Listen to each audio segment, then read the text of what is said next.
নমস্কার। আজ অ্যাঞ্জেল নিয়ে কথা বলবো। তো অ্যাঞ্জেল কারা? অ্যাঞ্জেল হচ্ছে, অনেকে বলেন ফরিস্তা, অনেকে বলেন দেবদূত। তো আমাদের প্রোটেকশনের জন্য, সাহায্যের জন্য ঈশ্বর এই অ্যাঞ্জেলদের পাঠিয়েছেন। আর এখানে একটা ফ্রি উইল কাজ করে, আমাদেরকেও দিয়েছেন। আর ওনাদেরকেও একটা অধিকার দেওয়া হয়েছে যে আমরা যতক্ষণ না অ্যাঞ্জেলকে ডাকবো ততক্ষণ কিন্তু অ্যাঞ্জেলরা আমাদের নিজের থেকে সাহায্য করতে পারবেন না। এটা অর্ডার ডিভাইনের।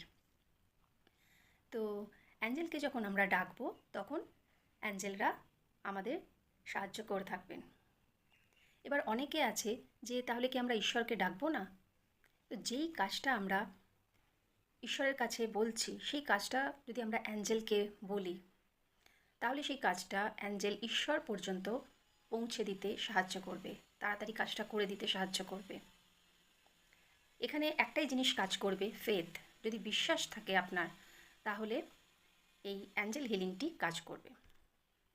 এখানে মিথ আছে যে তাহলে কি আমরা অ্যাঞ্জেলকে ডাকলে অ্যাঞ্জেলদের দেখতে পাবো?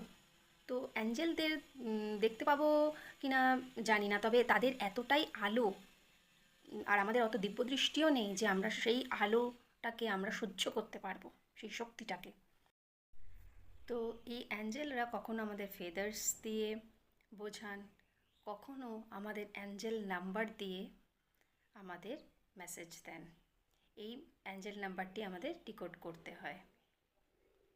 এবং অ্যাঞ্জেলকে আমরা যখন ইনভোক করি মেডিটেশনের থ্রু, অটোমেটিক আমাদের এনার্জি হাই হয়।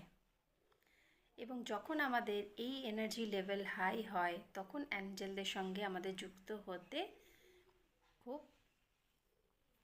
সহজেই আমরা তাদের সঙ্গে যুক্ত হতে পারি।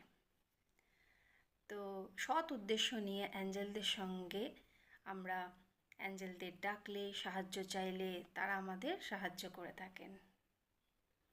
এবং এই বিভিন্ন ধরনের অ্যাঞ্জেল আছে, তাদের নাম আছে, তাদের পদ আছে। তো নেক্সট ভিডিওতে আমি সেই অ্যাঞ্জেলদের নিয়ে আলোচনা করব। Thank you.